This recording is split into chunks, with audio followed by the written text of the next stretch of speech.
Tengan todos muy buenas noches, señores.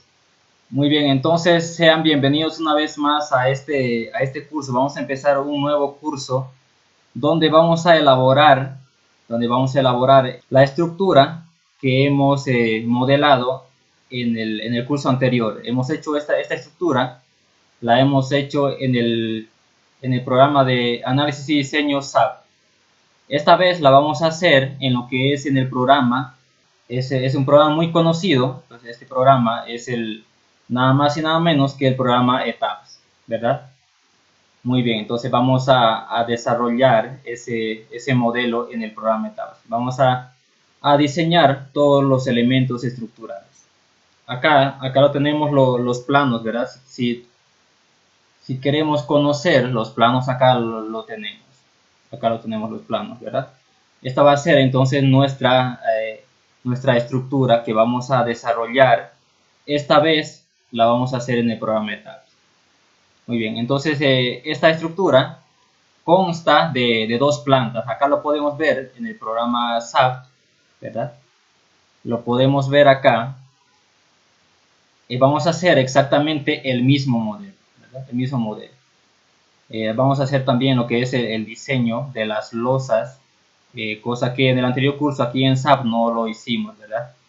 Muy bien, entonces esta estructura consta de dos plantas, ¿verdad? De dos plantas que tienen, por decir ahí, un eje, 2, 3, 4, 5, 6, 7, 8, 9 ejes, ¿verdad? Las dos primeras plantas tienen un área mayor. Acá podemos ver, acá si voy a bajar a las primeras plantas, perdón, voy a subir, ahí está, ¿verdad? Entonces esta sería la primera y segunda planta, como vemos acá en el 3D. Luego de ahí, pues ya a partir de la tercera planta, pues ya tenemos un área mucho menor de estructura.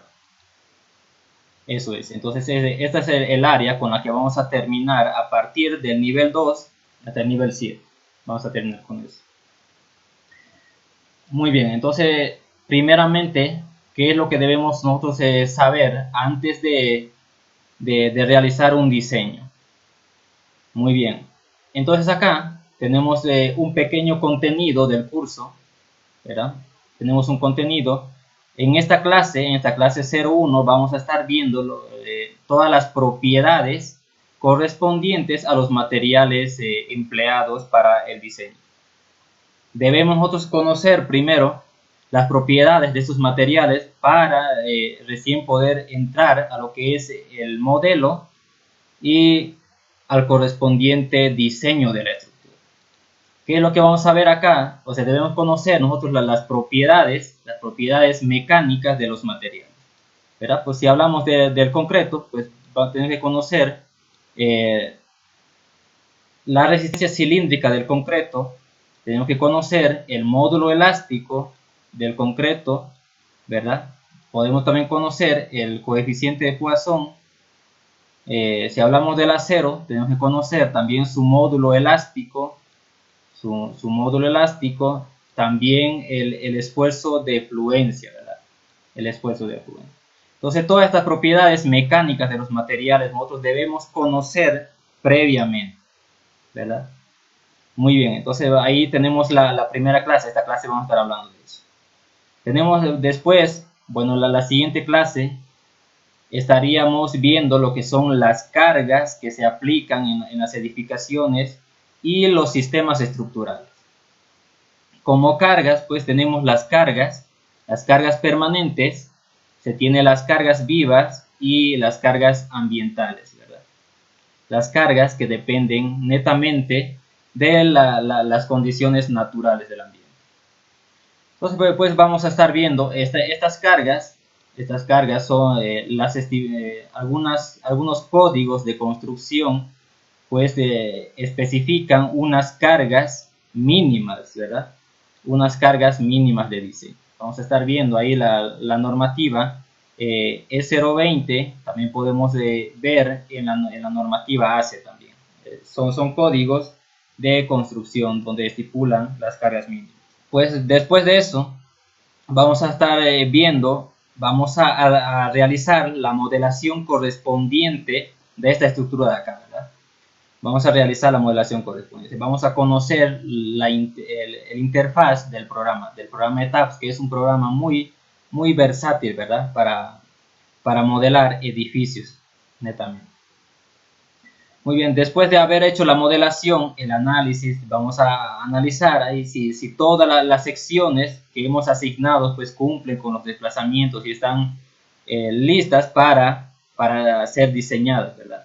Entonces vamos a diseñar lo que son las vigas de concreto armado, ¿verdad? Vigas de concreto armado, estas las vamos a diseñar a lo que es las cortante y torsión y flexión, ¿verdad? Esas son las solicitaciones a las cuales están sometidas los elementos tipo viga. Bien, luego de eso vamos a diseñar pues también las columnas. Vamos a hacer un diseño asistido por el programa ETAPS.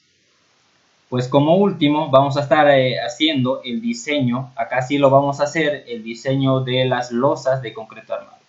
Pues aquí en el ETAPS podemos nosotros definir lo que son las losas reticulares, ¿verdad? Las losas reticulares, cosa que aquí en el programa, programa SAP, es muy difícil de realizar este modelo. Entonces nosotros podemos hacer eso acá en el programa ETAPS, ¿verdad? Podemos definir secciones de losas nervadas, ya puede ser en una o en dos direcciones, ¿verdad? Losas reticulares también que le llaman. Bien, ¿qué es lo que debemos saber nosotros? Si queremos realizar un proyecto de un edificio, ¿qué es lo primero que debemos saber? Pues lo primero que se debe hacer es un estudio preliminar para conseguir lo que son los datos o información importante que nos puedan ayudarnos en la parte del diseño, ¿verdad? Para diseñar una estructura uno necesita conocer lo que son las propiedades del suelo de fundación. Por eso se debe hacer un estudios geotécnicos, se deben hacer lo que son los estudios geotécnicos, ¿verdad? Este estudio geotécnico pues se encarga de determinar las propiedades de deformación y resistencia de los suelos o rocas donde se va a emplazar dicha edificación. Muy bien, entonces es muy importante conocer, nosotros acá en esta tabla podemos ver ahí el criterio a utilizar. Acá dice que es un suelo malo, ¿verdad? Dependiendo de ese criterio a utilizar, pues está clasificado en esta tabla en un suelo malo, perdón, en un suelo bueno y en un suelo malo, ¿verdad? Y dice ahí, un suelo bueno pues es adecuado para poder construir. Bien, entonces, ¿qué es lo que se debe saber? Pues lo que se debe saber primeramente es la granulometría de ese terreno. Si corresponde a una granulometría fina, estamos hablando de materiales como limo o arcilla y también arena, ¿verdad? Arenas muy finas. Entonces, pues si eso ahí dice que es si presenta la granulometría, si presenta granos finos, entonces es un suelo malo para poder construir, ¿verdad? Entonces, si presenta una estratigrafía de tipo grava con materiales granulares gruesos, entonces esos materiales pues son más resistentes, ¿verdad? Pueden absorber una mayor carga. Bien, entonces también debemos saber, o sea, podemos clasificar si el terreno es bueno o malo mediante el color del suelo. Para que este terreno sea bueno, pues debe ser de un color gris. ¿Verdad? Si es amarillo o rojo o medio blanco o presenta otros colores, ¿verdad? Pues este suelo es muy malo para hacer una fundación. También las formas de las partículas, podemos ver las formas de las partículas, el peso unitario también es muy importante pues un, eh, un peso específico liviano de ese material, pues no es adecuado para realizar el emplazamiento de una obra. También acá se debe conocer lo que es la granulometría, ¿verdad? La granulometría, la preconsolidación del terreno, el nivel freático. Este nivel freático pues acarrea muchas veces problemas muy grandes, muy grandes. Aquí en nuestro medio tenemos un edificio que tiene problemas. La construcción se vio afectada por problemas de no haber hecho un estudio adecuado sobre este nivel freático. Muy bien. Entonces también debemos conocer, ¿verdad? Mediante unos ensayos o hay muchos ensayos, ¿verdad? Para hacer este estudio de suelos, podemos hablar del ensayo de penetración estándar, ¿verdad? De penetración estándar, que es el SPT, o también el otro método, que es el ensayo de penetración de cono, ¿verdad? Que sería el CPT.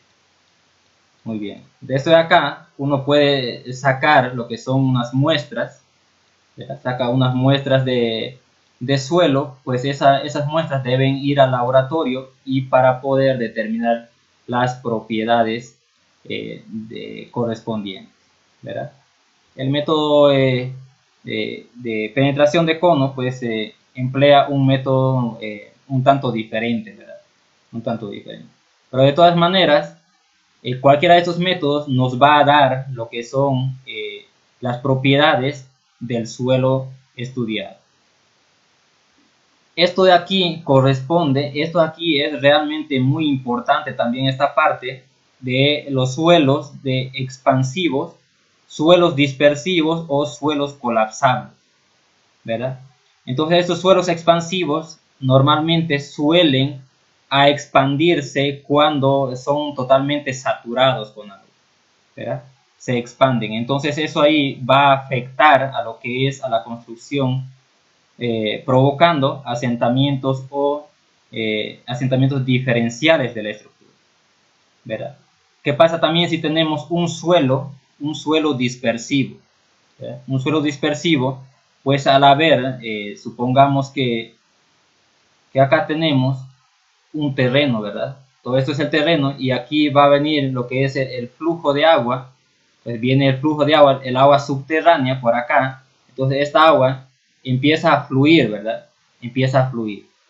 Entonces esta agua lo que hace es llevarse todo el terreno de acá, provocando con el peso, pues acá está la estructura, ¿verdad?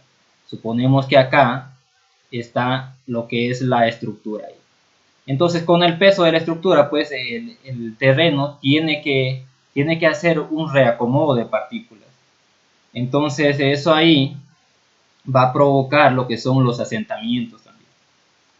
Es un suelo especial. Estos tres son suelos especiales, ¿verdad? El suelo colapsable lo mismo. Muy bien, y debemos también saber eh, si ese terreno contiene material orgánico, ¿verdad? Si contiene un material orgánico. Los materiales orgánicos sabemos que especialmente si está saturado, pues tarda mucho en disipar lo que es la presión de poros, ¿verdad? Muy bien. Entonces debemos conocer lo que es la estratigrafía del suelo. ¿Qué pasa si por acá, si nosotros no hacemos un estudio adecuado del suelo a la profundidad adecuada, especialmente si estamos hablando de edificios importantes, de gran altura, ¿verdad? De un gran peso? Entonces, ¿qué pasa si nosotros hacemos un estudio solamente hasta esta parte? Supongamos hasta ese estrato de ahí, hacemos un estudio, pues sí, y acá abajo podríamos tener un suelo malo, ¿verdad? Un suelo malo que no es capaz de soportar todo el peso que le va a llegar mediante la transferencia de caras que van a ser los estratos superiores. Entonces eso ahí hay que tomar en cuenta, hay que hacer los ensayos a la profundidad adecuada. Muy bien. Entonces ahí hemos hablado de lo que es de los estudios geotécnicos que se debe hacer. Necesariamente se debe conocer las propiedades del suelo. Muy bien. Luego también se debe hacer lo que es un estudio topográfico. Este estudio topográfico prevé la presentación gráfica de la superficie de proyecto, sus formas y detalles que ayudan a conocer los niveles del terreno, es decir, qué tan regular es y si está enterrado o elevado con respecto a la vialidad. Muy bien, entonces el estudio topográfico lo que hace pues es reunir toda la información debida a lo que corresponde a los niveles, planimetría y pues a los ejes correspondientes a la construcción. Muy bien, entonces, ¿qué pasa si uno tiene, por ejemplo, esto de acá? Eso va a ser el nivel, lo que es el nivel de la calle o el nivel de la acera, como lo queramos llamar, ¿verdad? Entonces, algunas normativas en algunos países, a ver, vamos a hacer acá la edificación, ¿verdad? Hacemos ahí la edificación. Muy bien, entonces acá vamos a colocar lo que son los pisos, ¿verdad? Ahí, colocamos ahí. Muy bien. Entonces uno debe saber a qué profundidad a partir del nivel de la acera va a realizar esa fundación. Debe saber eso para no tener problemas, porque algunos municipios tienen sus normativas, ¿verdad?, de construcción. Entonces, por ejemplo, aquí en nuestro medio, no podemos nosotros exceder, o sea, a partir del nivel de acera, no podemos colocar lo que es un piso ahí que tenga esta altura, a partir del nivel de la acera, que tenga mayor a 70 centímetros, ¿verdad? No podemos hacer eso, porque si hacemos esto, si incumplimos esto, entonces lo que hace para la municipalidad, esto corresponde a lo que es a un piso. O sea, esta dimensión de acá, esta dimensión corresponde a lo que es la altura de un piso para la municipalidad. Entonces, si tenemos una construcción, supongamos de 10 pisos, ¿verdad? Queremos construir una edificación de 10 pisos e incumplimos esta altura, pues entonces para la municipalidad solamente solamente vamos a poder construir lo que es 9 pisos, ¿verdad? Esto acá ya, por incumplir, uno pierde lo que es un piso ahí de construcción. Entonces, para ello debemos hacer un levantamiento topográfico adecuado para saber los niveles de fundación. Muy bien, pues esto acá se debe hacer previo al proyecto y también mediante la ejecución del proyecto. Cuando uno ya tiene la carpeta de concreto pobre, ¿verdad? Lo que se llama, para realizar la fundación ahí. Entonces se debe hacer acá, no sé si podemos apreciar, acá hay unos puntos, ¿verdad? Hay unos puntos ahí, esos puntos corresponden a lo que es los ejes de los pórticos, ¿verdad? Corresponden los ejes. Entonces estos ejes debemos realizar mediante un estudio topográfico, ¿verdad? Debemos contratar nosotros a un topógrafo para que realice el alineamiento correcto de lo que son los ejes de la construcción, ¿verdad? Debemos tener ahí correcto. Entonces ahí, si por decir, este eje, ¿verdad? Este eje mide 5 metros, acá también debe medir los 5 metros, ¿verdad? Debe medir eso. Y lo propio para la otra dirección. Muy bien. Entonces debemos hacer esos estudios esos estudios preliminares antes de empezar con la elaboración del proyecto de una edificación o de cualquier otro proyecto, ¿verdad? Si estamos hablando de un puente, también debemos hacer lo que son los estudios preliminares a, a empezar el proyecto. Bien, ahora vamos a ver entonces también lo que son las propiedades de los materiales. Esta vez corresponde a las propiedades del concreto, ¿verdad? Si hablamos del módulo elástico del concreto, el módulo elástico del concreto, ¿sí? Del estudio de las curvas de esfuerzo de formación, acá tenemos la curva esfuerzo de formación, ¿verdad? La curva esfuerzo de formación, donde se tiene acá la deformación y pues aquí el esfuerzo, ¿verdad? Se tiene el esfuerzo.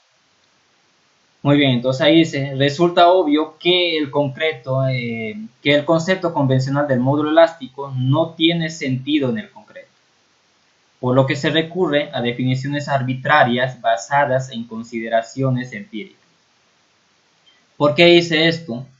Pues se sabe, o mediante los ensayos que se hizo, se sabe que la curva esfuerzo de formación no presenta lo que es una curva o un tramo de relación de esfuerzo de formación. O sea, no presenta un tramo lineal, ¿verdad? Como el acero. El acero tiene tres tramos, ¿verdad? Un tramo lineal, un tramo de fluencia y un tramo de endurecimiento por deformación. Entonces, en el concreto no ocurre eso. Es más, en la curva se aproxima más o menos a una parábola, como podemos apreciar ahí. Entonces, pues algunos autores, ¿verdad? Dicen ahí que en un 50%, de la resistencia cilíndrica a compresión, pues para ese valor podemos decir que esta parte es elástica, ¿verdad? Que es un rango elástico. Hay semejanza entre lo que es el esfuerzo o la resistencia cilíndrica al concreto y lo que son las deformaciones unitarias. Bien, entonces acá, ¿qué es lo que dice el código? El código de diseño ACI 318.14. Acá dice que ese esfuerzo, bueno, la linealidad corresponde a un 45% del esfuerzo de compresión. Eso es lo que dice en el comentario 18.2.2.1 el código ACI. Muy bien. Entonces, como acá está presentando la fórmula para determinar el módulo elástico que está en función a lo que es el peso específico del concreto y la resistencia cilíndrica del concreto. ¿Verdad? Eso es lo que presenta el código de diseño. Pero esto de acá, esta fórmula corresponde a lo que es un concreto de peso específico que esté entre 90 y 160 libras sobre pie cúbico. Es para un concreto de peso liviano. Si hablamos de un concreto de peso normal, entonces la fórmula cambia. Ahí está dando 57.000 por la raíz de la resistencia cilíndrica del concreto. Y eso ahí va a dar en libras sobre pulgada cuadrada. Bien, entonces su equivalencia, nosotros para entender un poco mejor esto, nosotros estamos acostumbrados mayormente con el sistema MKS, entonces acá presentamos su equivalencia. La equivalencia de esta fórmula, ¿verdad? La equivalencia de esa fórmula de ahí, pues para el sistema MKS la tenemos acá. Esta fórmula corresponde a un valor de 15.100 por la raíz de FC', ¿verdad? Cualquier otro código, por ejemplo, también el código europeo también tiene o propone una fórmula un tanto diferente a esa de acá para calcular el módulo elástico del concreto. Muy bien, vamos a proseguir. Entonces, si hablamos de la resistencia a compresión del concreto, la resistencia a compresión. La resistencia a la compresión simple es la característica mecánica principal del concreto. Se define como la capacidad para soportar una carga por unidad de área y se expresa en términos de esfuerzo. Generalmente, bueno, esto de acá tiene que ser para el sistema MKS, ¿verdad? En kilogramos sobre centímetro cuadrado, pues estamos hablando del sistema MKS. El sistema MKS, metro, kilogramos, segundo. Pues también podemos representarlo en el sistema internacional en megapascales.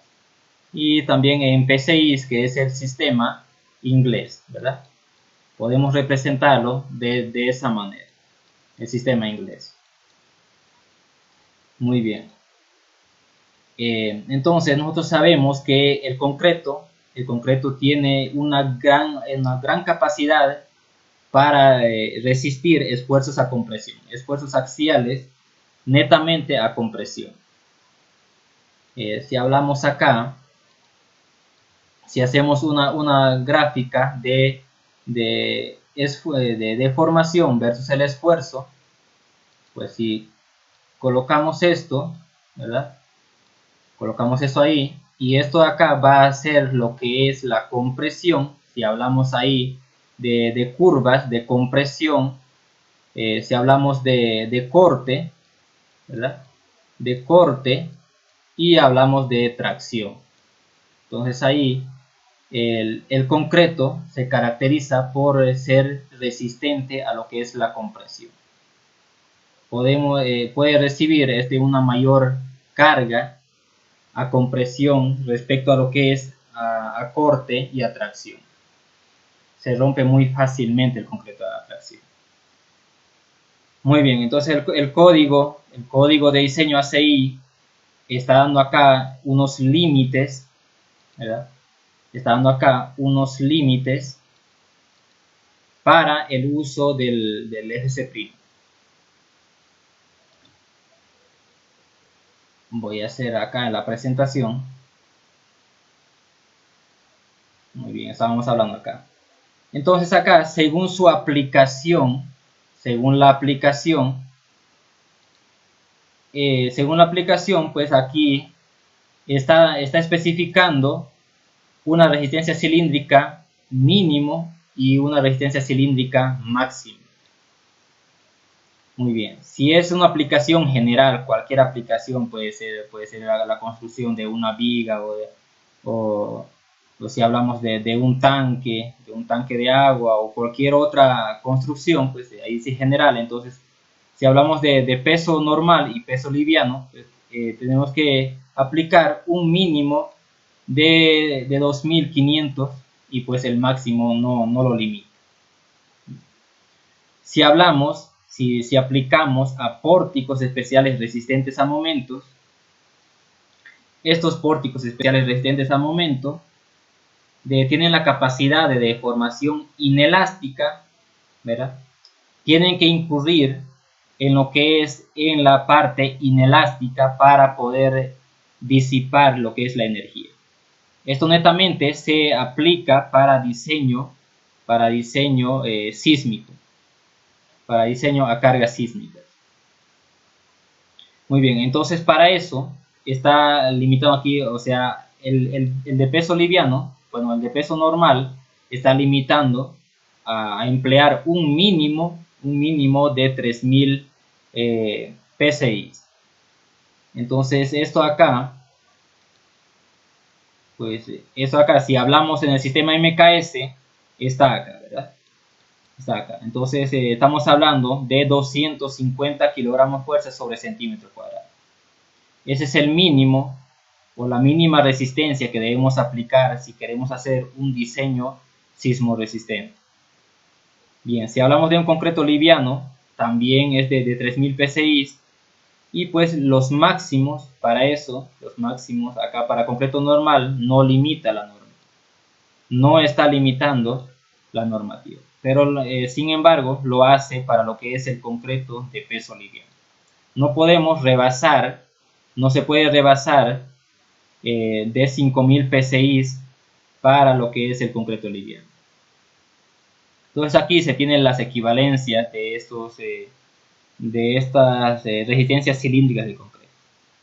Pues en el sistema inglés lo presenta de esta manera, y también en los programas de análisis y diseño como es el SAP, el ETABS, lo encontramos de esta manera. Lo encontramos en el sistema inglés, ¿verdad? Ahí. Entonces acá tenemos ya las equivalencias para que nosotros podamos ir familiarizándonos con lo que son las resistencias características que usa el programa SAP o el programa ETABS. Acá se tiene la curva de esfuerzo de deformación para diferentes resistencias cilíndricas de concreto, ¿verdad? La curva de esfuerzo, curva de deformación, eso está en kilolibras sobre pulgada cuadrada. Bien, entonces si analizamos acá para un concreto de peso, para un concreto de baja resistencia, estamos hablando acá de un kilopón sobre libra, sobre pulgada cuadrada, perdón, sobre pulgada cuadrada. Entonces este concreto tiene una mayor deformación. Si vemos acá, podemos hablar de una deformación unitaria de 0.004, ¿verdad? Mientras mayor sea la resistencia cilíndrica al concreto, pues tiene una menor deformación unitaria. Por lo tanto, pues vamos a tener también una menor deformación unitaria para el diseño. Muy bien, entonces si hablamos acá de la resistencia cilíndrica de 6 kilopón sobre pulgada cuadrada, pues esta tiene una curva muy peculiar, ¿verdad? Y una curva un tanto totalmente diferente a la resistencia cilíndrica de 1 kilopón sobre pulgada cuadrada. Y pues acá podemos observar que eso acá llega a fallar, el concreto llega a fallar aproximadamente para una deformación unitaria de 0.003. Y esta es la deformación que especifican los códigos, la deformación última de diseño. Entonces acá también podemos hablar lo que es las propiedades, bueno, el módulo de rotura del concreto. El módulo de rotura mide lo que es la capacidad que tiene el concreto para resistir fuerzas de tracción.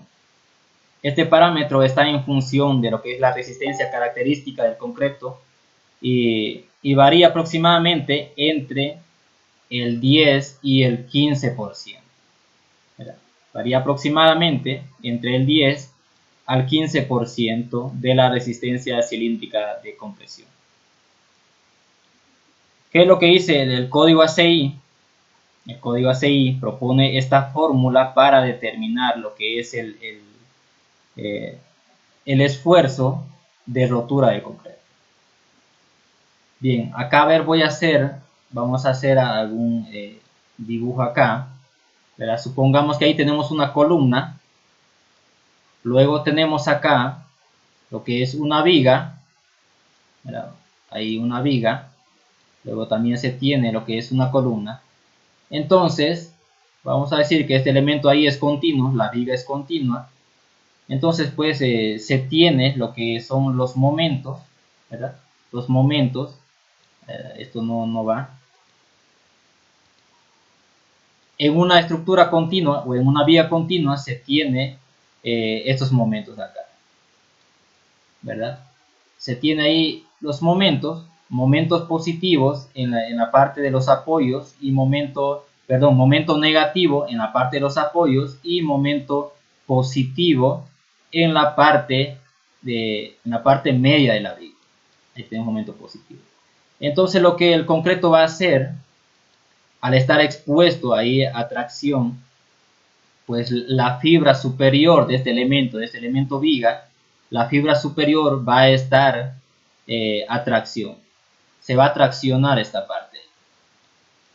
Entonces ahí, y en esta parte también va a hacer lo mismo, se va a traccionar y en esta parte también.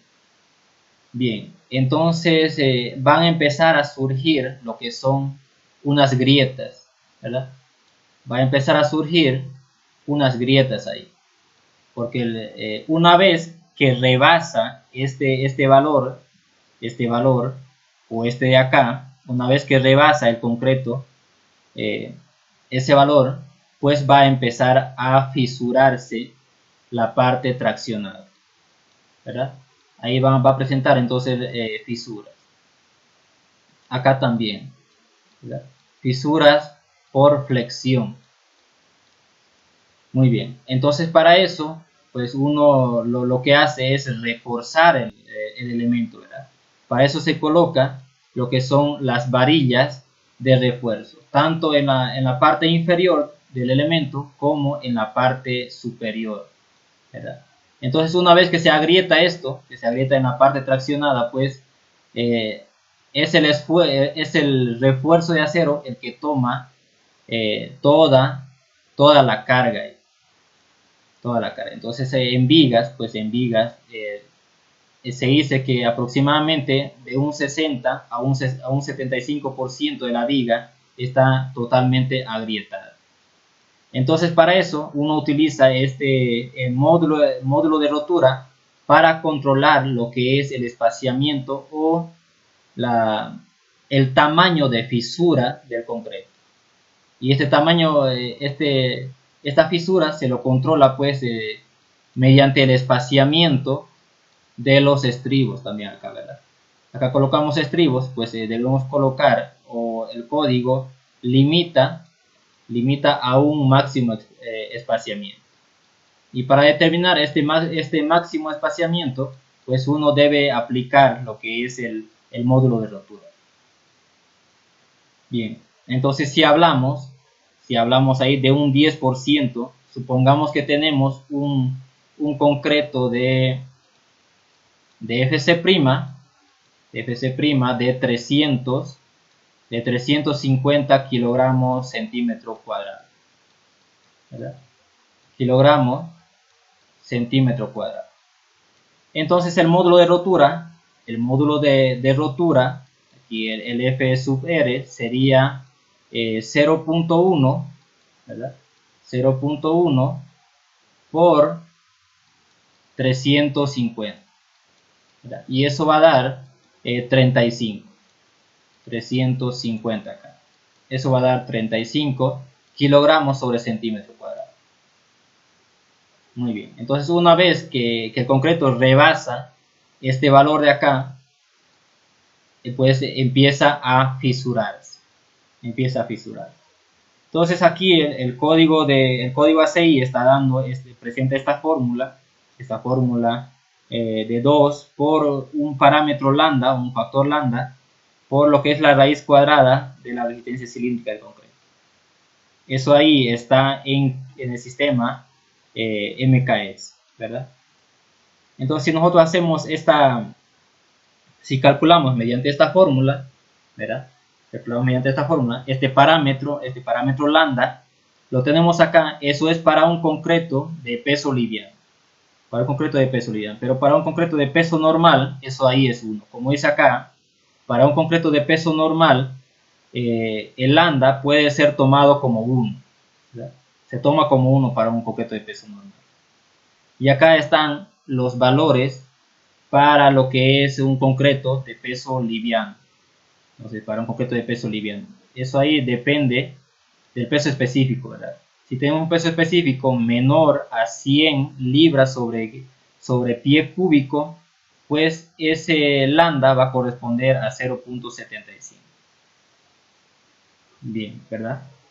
Entonces, de ahí podemos determinar el valor de este parámetro lambda. Entonces, para un concreto de peso normal, eso es 1. Entonces, si decimos 2 2 por la raíz cuadrada de 350. De 350 vamos aplicando acá. Entonces se tiene ahí esa fórmula da 37 kilogramos sobre centímetro cuadrado. ¿Verdad? Kilogramos sobre centímetro cuadrado. Que es muy similar al que habíamos calculado aplicando el 10% de la resistencia cilíndrica al concreto. Entonces, de esa manera podemos determinar lo que es el módulo de rotura del concreto. Bien, acá también se tiene lo que es el módulo de Poisson del concreto.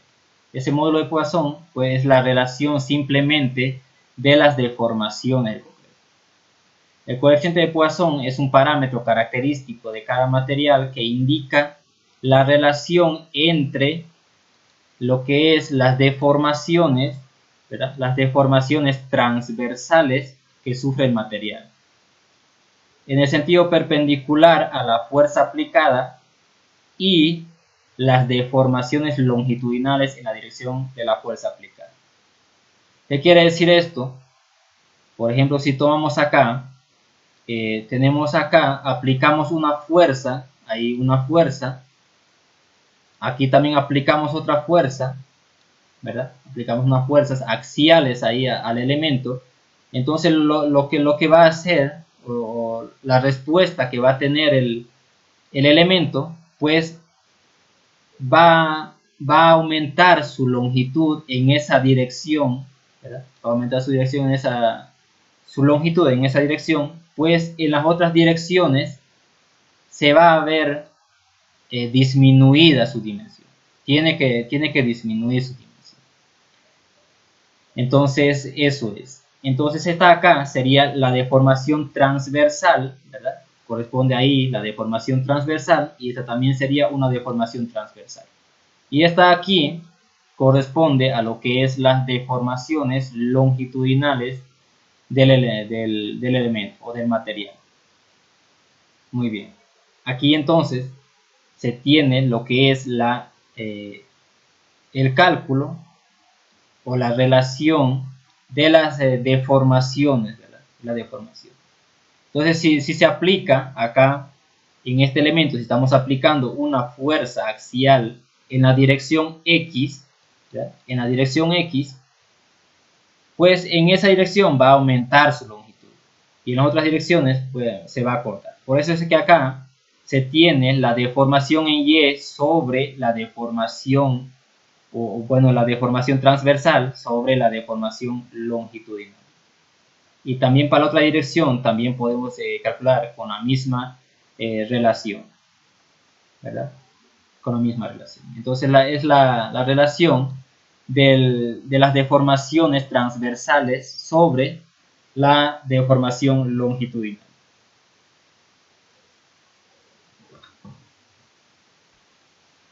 Aquí se indica sus valores.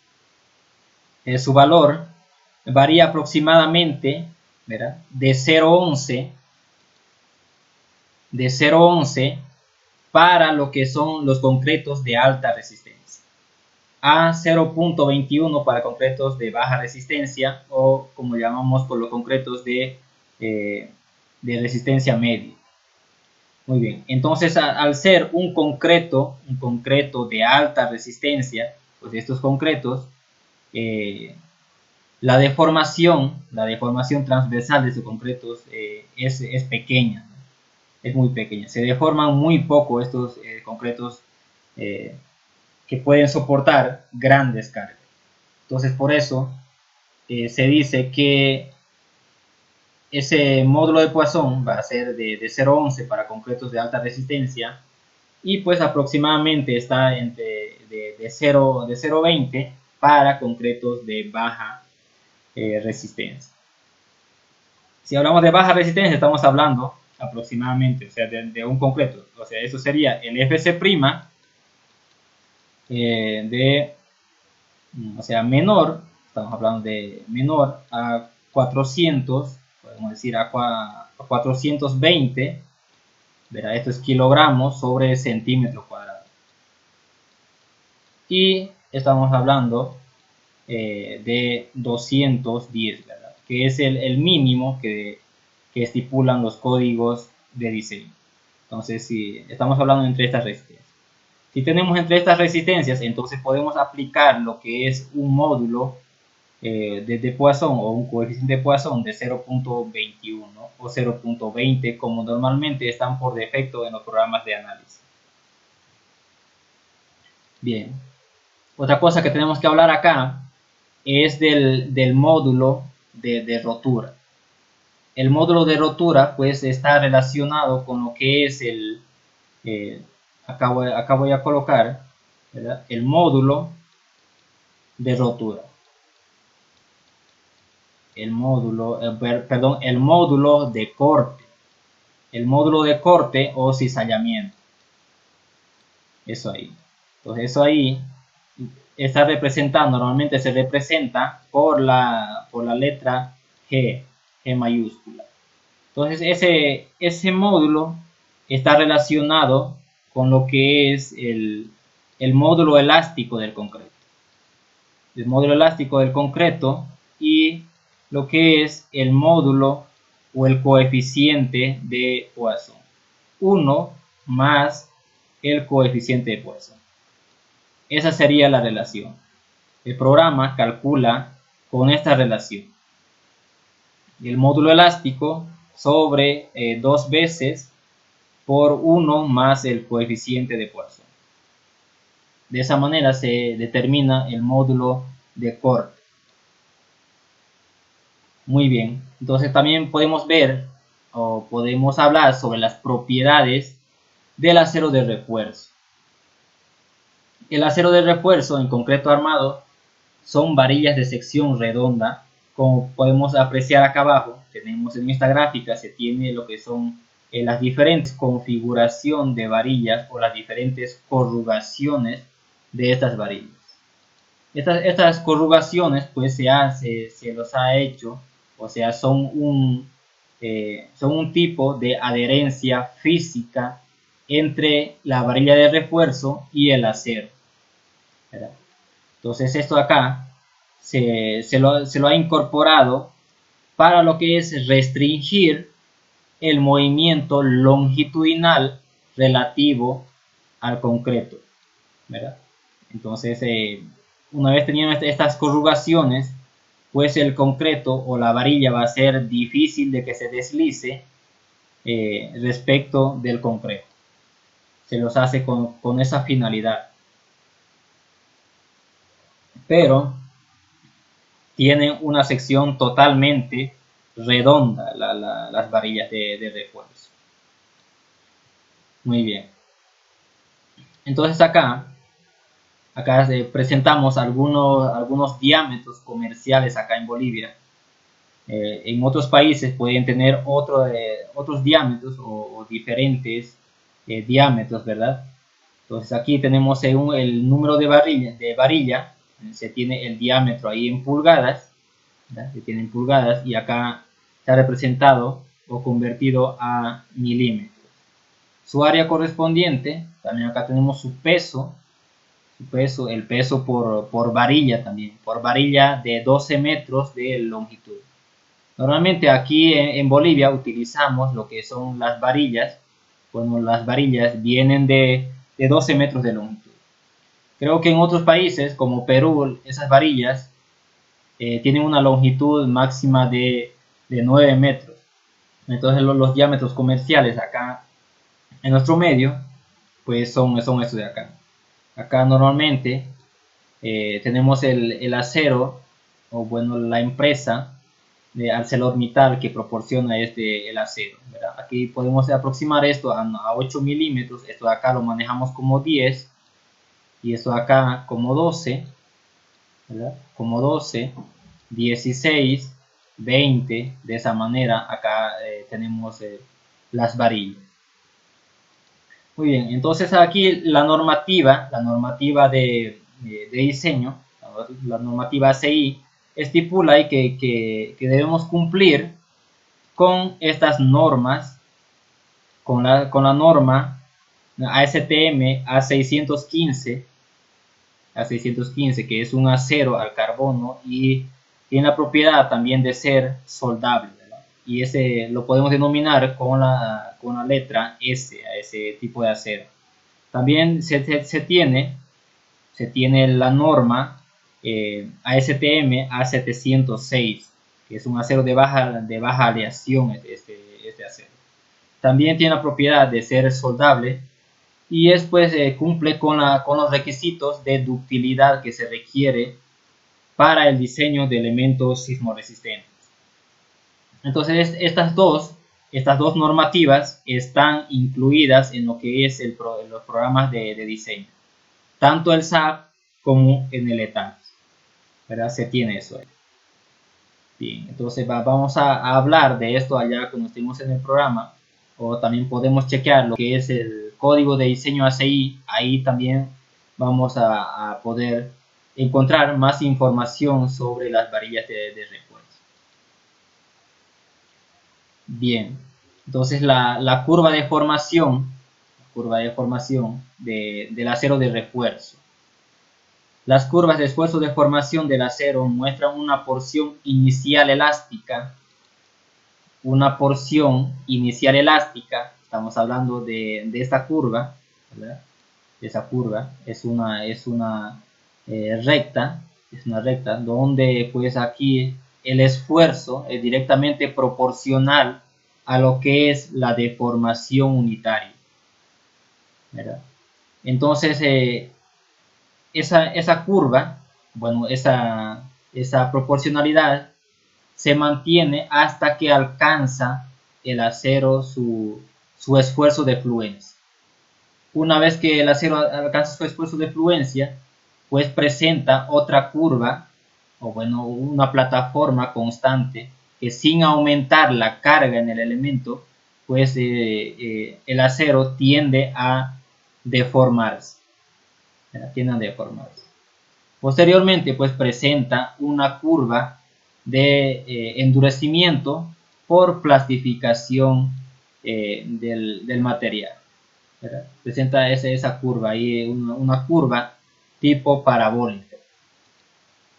Bien, entonces aquí la deformación por fluencia pues la podemos determinar por la ley de Hooke, ¿verdad? Por la ley de Hooke, donde la deformación por fluencia, esta es la deformación también se utiliza en el diseño, esto de acá, tiene que ser la relación ahí del esfuerzo de fluencia sobre el módulo elástico del acero, ¿verdad? Se puede determinar mediante esa relación. Muy bien, entonces acá presentamos una tabla donde se presenta el grado de acero y pues para para las dos normativas de las que habíamos hablado en la presentación anterior. La normativa A615 y la normativa A706. Entonces tenemos un grado 40, el grado 40 tiene un esfuerzo de fluencia de 2.800 kilogramos centímetro cuadrado. Un grado 50 tiene 3.500, un grado 60, 4.200, un grado de 75, 5.000 y un grado 80 de 5.600.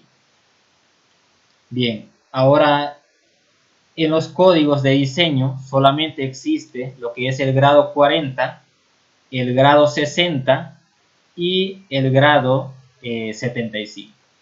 En el código de diseño, en el programa de diseño SAP o ETAPS existe solamente estos grados de acero de refuerzo. Bien. Muy bien, acá se tienen entonces también las equivalencias de esos aceros de refuerzo, ¿verdad? El código de diseño pues presenta totalmente en lo que es el sistema inglés. El sistema inglés donde lo presenta en libras sobre pulgada cuadrada. Entonces para ello también aquí les presentamos su equivalencia al sistema MKS. Bien, entonces acá podemos ver lo que estipula el código de diseño ACI. El refuerzo corrugado no preesforzado, pero según el uso o según las solicitaciones a la que esté sometida el elemento o la barra, según la aplicación, y aquí está estipulando unos esfuerzos de fluencia máximo, ¿verdad? Un esfuerzo de fluencia máximo permitido para realizar los cálculos de diseño. Bien, entonces si hablamos acá de flexión, de fuerza axial y de retracción y temperatura, entonces acá dice, según su aplicación, sistemas sísmicos especiales. Se está haciendo referencia a lo que es los pórticos especiales resistentes a momento. Entonces, para esos pórticos está limitando a un máximo el esfuerzo de fluencia, está limitando a un máximo de 60.000 libras sobre pulgada cuadrada. Esto aquí en el sistema inglés, bueno, en el sistema MKS sería un acero de refuerzo de 4.200 kilogramos sobre centímetro cuadrado. Está limitando eso. Entonces este acero pues tiene la propiedad, cumple con los requisitos de ductilidad, cumple con esos requisitos. Por eso es que, necesariamente para un diseño sísmico uno debe cumplir con lo que es la ductilidad de los elementos. La ductilidad no es nada más que la capacidad que tiene el material de deformarse sin llegar a fallar, ¿verdad? Esa es la definición de ductilidad. Entonces, cuando nosotros hacemos un diseño sísmico, pues debemos cumplir con los requisitos de ductilidad. La estructura debe deformarse excesivamente, cosa que permita la evacuación inmediata de los ocupantes. Muy bien, entonces si seguimos, entonces ahí dice, para otros está limitando a un máximo de 80.000 libras sobre pulgada cuadrada. Y acá pues dice, ¿no? Acá está barras corrugadas. Barras corrugadas, alambres corrugados, refuerzo de alambre electrosoldado, parrilla de barras soldadas. Entonces aquí, para este caso de acá, para diseño sísmico, dice que uno debe ver esto de acá, ¿verdad? Debe ver el 20.2.2.5. Muy bien, si vamos allá, voy a ir acá a la normativa. El capítulo 20 habla sobre lo que es las propiedades del acero de refuerzo. Acá está, capítulo 20, refuerzo de acero, propiedades de durabilidad y embebidos. Muy bien, entonces vamos a conseguir, o vamos a ir a esa tabla. Aquí está la tabla que les estoy mostrando en la presentación, está acá. Bien, entonces acá dice que veamos este artículo, el 20.2.2.5, y eso está acá.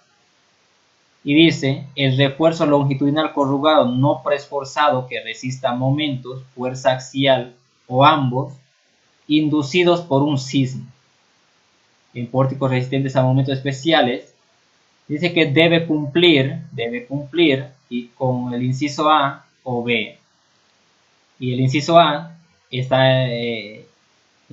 estipula la normativa A706 y el único grado permisible es el grado 60. ¿Verdad? El acero de 4.200 kilogramos sobre centímetro cuadrado.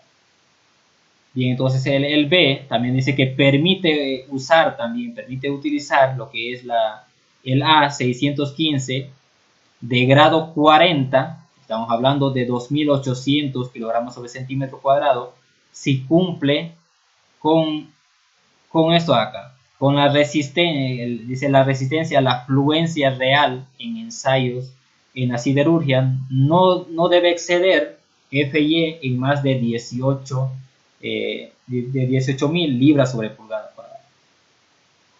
Y también debe tener una relación de la resistencia a tracción real o la resistencia,